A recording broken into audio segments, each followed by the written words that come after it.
Hello guys, welcome back again to my channel bersama saya Hansen di sini dan seperti biasanya setiap harinya saya akan buatkan video seputar cryptocurrency. Apa kabar kalian hari ini semuanya? Semoga dalam keadaan yang baik-baik saja. Sudah cukup lama saya tidak membuatkan video untuk kalian secara rutin karena 3 minggu terakhir teman-teman saya sedang berlibur, jadi mohon dimaklumin ya. Tetapi mulai dari hari ini kita akan kembali rutin membuat video setiap hari untuk melakukan updates ke kalian kira-kira apa yang sedang terjadi ke market termasuk hari ini. Saya rasa kalian akan menemukan banyak sekali info menarik di video hari ini karena saya akan membahas secara full apa yang sedang terjadi di market in terms of price action. Kita bakalan bahas juga updates untuk beberapa chart yang terkorelasi terhadap Bitcoin. Dan kalau kalian yang sedang mencari semacam hopium sekarang, mungkin ini adalah video yang mau kalian tonton sampai selesai karena menurut saya ada sesuatu hal yang cukup positif yang bisa saya sampaikan di video hari ini yang mungkin juga akan berdampak baik kepada portofolio kalian. Jadi pastikan kalian stay tune terus sampai akhir video. Nah, teman-teman, per hari ini kita melihat crypto global market cap itu di angka 2,66 triliun dolar atau turun sekitar 1,19%. Nah, kalau misalnya kita melihat top 10 coin sendiri dalam 24 jam terakhir, itu keadaannya sebenarnya mix. Sebagian ada yang hijau, ada juga yang merah. Walaupun dominannya itu berwarna merah ya, teman-teman. Dan yang menjadi top performer hari ini top 10 adalah Tron, kenaikannya 3,71% ke 0,2560 dolar. So, itu adalah outlook sementara dari beberapa top coin yang ada. Sekarang kita langsung aja masuk ke chart. Nah, teman-teman, sebelum kita masuk ke Bitcoin, saya pengen awali dulu dari dua chart yang terkorelasi terhadap Bitcoin yang pengen kita lakukan updates untuk hari ini, yaitu adalah chartnya Dollar Index dan juga chartnya S&P 500. Nah, kita mulai dari chart Dollar Index. Nah, jika teman-teman merupakan penonton lama dan penonton setia di channel Hansen Law, harusnya tahu bahwa kita sudah membahas senario ini dari mungkin berbulan-bulan yang lalu gitu ya. Bahkan mungkin dari sekitaran tahun 2023. Mungkin sudah lebih dari setahun. Kita membicarakan soal senario di mana Dollar Index itu berada di tahap konsolidasi sebelum pada akhirnya akan melanjutkan penurunan untuk membuat wave kedua dari wave pertama di sini. Jadi saya sampaikan, semua yang kita lihat terjadi di sekitaran area ini, itu adalah kemungkinan hanya semacam konsolidasi atau continuation pattern untuk kemudian dollar index melanjutkan penurunan dan pada akhirnya kita akan minimal nge-retest ke area trendline besar ini. Dan kita sudah membicarakan senario ini selama mungkin lebih dari setahun, teman-teman. Dan pada akhirnya, kita melihat dollar index persis melakukan hal tersebut. Meskipun saat ini kita belum hit ke area target kita, yaitu adalah area trendline di sini, tetapi untuk sementara waktu, dollar index sepertinya telah selesai melakukan konsolidasi dan memang telah bersiap untuk mengalami downtrend berikutnya atau membuat wave kedua. Bahkan sebenarnya hitungannya sekarang kita sudah membuat wave kedua ke bawah. Kenapa? Karena kita telah berhasil untuk breakdown dari area low kemarin berhasil tercipta di pertengahan tahun 2023 yaitu di sekitaran area 99 dan kita telah berhasil untuk breakdown di bawah area tersebut dan hit ke kurang lebih area 99,0. Kalau di area ini itu di 99,6. Walaupun ya teman-teman, kita hanya sekedar breakdown tapi belum berhasil untuk close di bawah area tersebut. Tetapi at least yang telah berhasil dilakukan oleh dollar index adalah kita berhasil untuk breakdown dari area major trendline di sini, teman-teman. Sehingga menurut saya secara pribadi, ini adalah kemungkinan awal dari wave kedua untuk dollar index. Dan kita bisa melihat dollar index minimal ngehit ke angka kurang lebih 95 atau 97. Itu adalah area yang kemungkinan bakal kita lihat dituju oleh dollar index berikutnya. Dan setelah kita melihat ada downtrend yang cukup masif di sini, ya cukup make sense ya kalau misalnya ternyata kita akan mendapatkan semacam konsolidasi atau retest terlebih dahulu sebelum pada akhirnya kita melanjutkan penurunan ke area tersebut, teman-teman. Jadi itu yang mungkin perlu kita keep in mind. Tetapi gambaran besarnya menurut saya adalah kita akan melihat dollar index melanjutkan penurunan dari sini. Dan itu adalah sebuah tentunya berita yang positif untuk kita-kita yang berinvestasi di risk on asset. Karena biasanya korelasi antara pergerakan dolar indeks dan juga risk on asset itu inverse, teman-teman. Jadi kalau misalnya dolar indeks mengalami pelemahan atau sedang berada dalam keadaan downtrend, biasanya pasar saham, cryptocurrency itu akan mengalami kenaikan. Sebaliknya, kalau misalnya kita melihat dolar indeks dalam keadaan uptrend atau bullish trend, maka yang terjadi ke risk on asset seperti pasar saham dan juga cryptocurrency itu biasanya adalah downtrend atau minimal semacam konsolidasi. Sehingga kalau misalnya benar teman-teman, dalam beberapa bulan ke depan kita bisa melihat dolar indeks itu melanjutkan penurunan sampai ke kurang lebih area trendline di sini, harusnya itu akan bisa menjadi semacam sentimen yang positif lah gitu ya untuk risk on asset seperti pasar saham Amerika Serikat dan juga dolar indeks. Nah, kenapa yang saya sebutkan di sini hanya pasar saham Amerika Serikat? Ya karena kita tahu bahwa pergerakan harga Bitcoin itu untuk beberapa bulan terakhir memang sepertinya sangat terkorelasi terhadap pergerakan pasar saham Amerika Serikat. Sehingga yang kita bahas di sini untuk kategori saham itu hanya pasar saham Amerika Serikat, tidak pasar saham Indonesia atau di negara-negara lainnya. Nah, berita positif yang kedua adalah kita juga melihat S&P 500 itu mengalami rebound yang lumayan signifikan, teman-teman. Setelah kemarin berhasil untuk ngeretest ke area trendline di sini, kita persis hit ke area tersebut dan kemudian mengalami rebound. Meskipun teman-teman, ini bukan berarti atau bukan sebuah garansi bahwa S&P telah menemukan bottom dan kita kemudian akan ke all time high yang baru. Tapi at least kita bisa melihat ada weekly close yang cukup strong, oke? Ada body candle yang cukup bullish di sini, cukup tebal, menunjukkan bahwa ada buying pressure yang cukup besar di sana, dan kita bisa expect mungkin ada pelanjutan rally di minggu ini.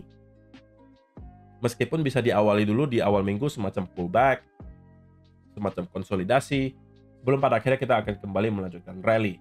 Dan ekspektasi saya, kita mungkin akan kembali ngeretest ke minimal area trendline di sini, di kurang lebih area 5.500 sampai kurang lebih 5.600.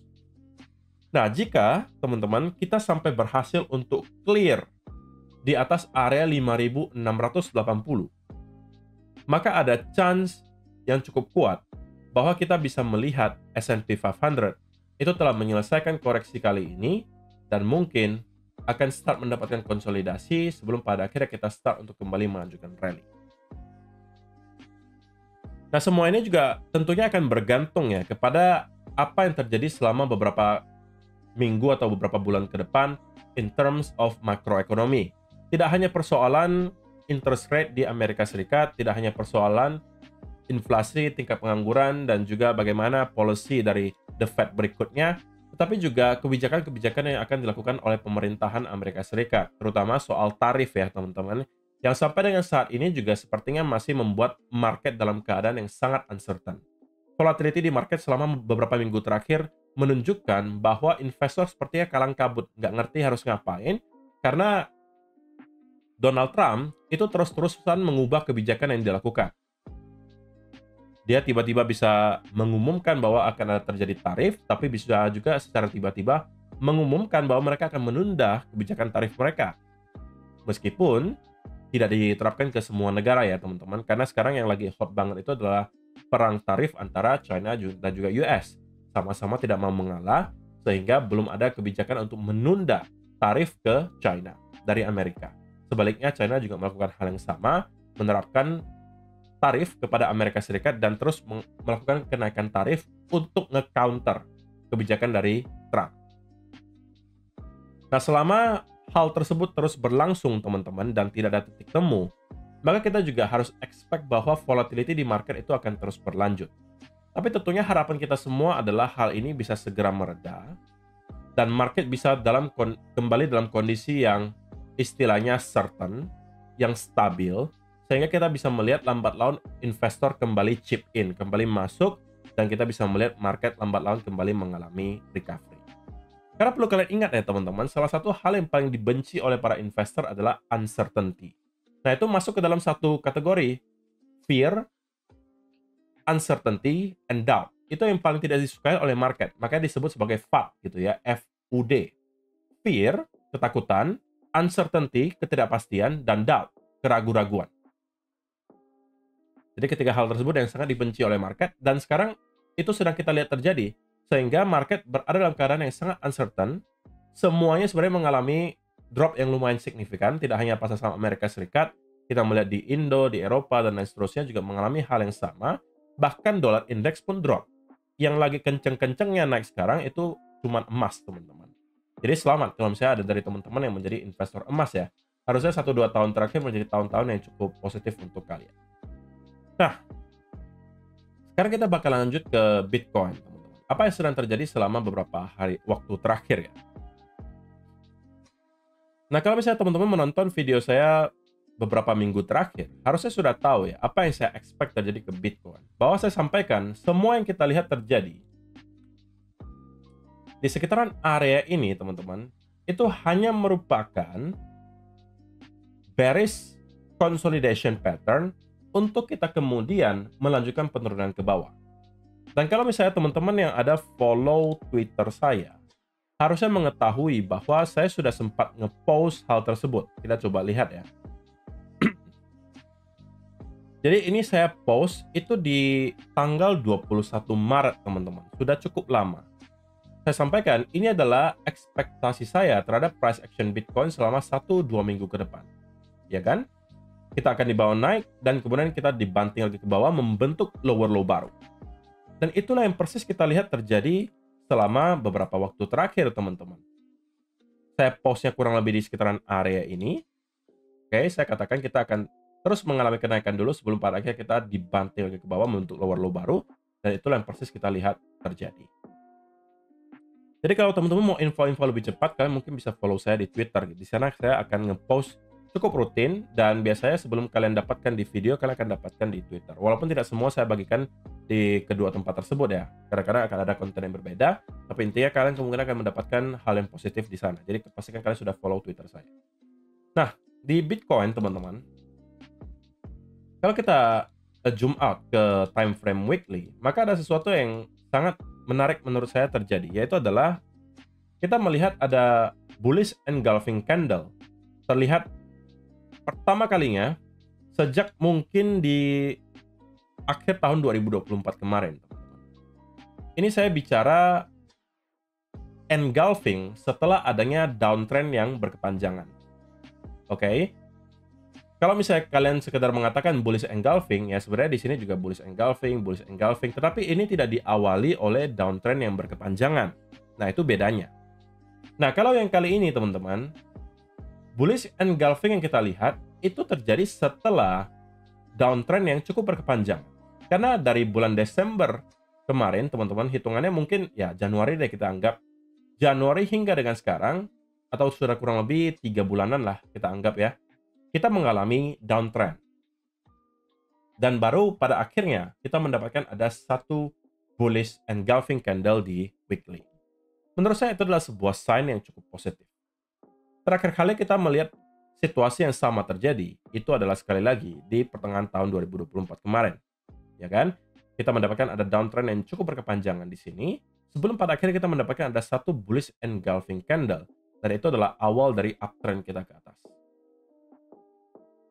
Oke, sama juga di sini kita mendapatkan ada downtrend yang berkepanjangan selama berminggu-minggu sebelum pada akhirnya kita mendapatkan ada satu bullish engulfing candle, dan pada akhirnya kita melihat ada beberapa minggu bullish price action berikutnya. Nah, hal yang serupa teman-teman juga saya expect terjadi ke Bitcoin. Yang pertama saya mau sampaikan adalah saya pribadi mempunyai opini bahwa area 74 sampai ke 70.000, oke, ini adalah range ya yang cukup gede sebenarnya. Itu berpotensi menjadi area local bottom untuk Bitcoin. Jadi sekalipun misalnya kita kembali drop ke area tersebut, kemungkinan itu hanya sekedar retest dan kita akan kembali mendapatkan rally. Jadi kesimpulan pertama yang mau saya sampaikan di video hari ini adalah saya mempunyai opini bahwa area 74 sampai kurang lebih area 70.000 itu harusnya adalah menjadi area local bottom untuk Bitcoin. Yang kedua, teman-teman, dikarenakan beberapa hal yang sudah saya jelaskan barusan, dolar indeks yang terlihat bearish, S&P 500 yang mendapatkan rebound yang lumayan signifikan dan berpotensi melanjutkan rebound tersebut. Ketiga, kita mendapatkan ada bullish engulfing candle untuk pertama kalinya sejak downtrend yang terjadi dari awal Januari, pertengahan Januari kemarin sampai dengan sekarang, membuat saya merasa bahwa probabilitasnya lebih tinggi bahwa Bitcoin dalam beberapa minggu ke depan itu akan mendapatkan price action yang bullish. Kata kuncinya teman-teman adalah beberapa minggu ke depan. Jadi kalian jangan expect bahwa selama berhari-hari ke depan kita akan selalu hijau. Bukan itu yang saya maksud. Tapi kalau kita rangkum beberapa minggu ke depan, menurut saya price action-nya bakalan bullish. Meskipun bullishnya nggak bisa kalian expect langsung akan beberapa candle weekly hijau secara terus-menerus ya. Bukan itu yang saya maksud. Tapi yang saya maksud adalah mungkin modelannya seperti ini, teman-teman. Oke, kita mendapatkan ada bullish price action intinya. Walaupun kalau kita lihat di time frame kecil, ya bisa aja kita dalam 1-2 hari ke depan, karena kita sudah mengalami kenaikan yang sebenarnya tidak sedikit ya, teman-teman. Dari yang awalnya 74.000, kita sudah rally kurang lebih sampai ke 86 kemarin. Yang berarti kalau kita ukur secara persentase, itu adalah kenaikan 15% dalam kurun waktu beberapa hari. Which is adalah sesuatu yang cukup signifikan terjadi ke Bitcoin. Nah, dalam 1-2 hari ke depan, akan cukup make sense kalau kita bisa mendapatkan semacam konsolidasi terlebih dahulu setelah adanya rally yang cukup signifikan di sini. Ya kan? Dan sebenarnya konsolidasi tersebut adalah sesuatu yang sangat-sangat sehat terjadi ke Bitcoin sekarang. Karena itu sebenarnya memperbesar kemungkinan bahwa kita akan melihat Bitcoin melanjutkan bullish price action-nya selama beberapa minggu ke depan. Oke? Itu bisa diawali dari sini, atau kita bisa melihat ada satu push percobaan lagi ke atas, dan kemudian mendapatkan konsolidasi tersebut bisa dalam bentuk 2 atau 3 wave seperti ini, dan pada akhirnya kita start untuk mengalami rally, dan next target kita bisa hit sampai kurang lebih area 90 sampai 91 ribu dolar. Jadi ekspektasi saya dalam beberapa minggu ke depan teman-teman adalah area 90 sampai 91 itu kemungkinan akan kita coba untuk kembali hit. Dan tentunya akan sangat-sangat baik atau positif kalau misalnya kita sampai berhasil untuk reclaim di atas area tersebut dan menjadikan area 90 kembali menjadi support.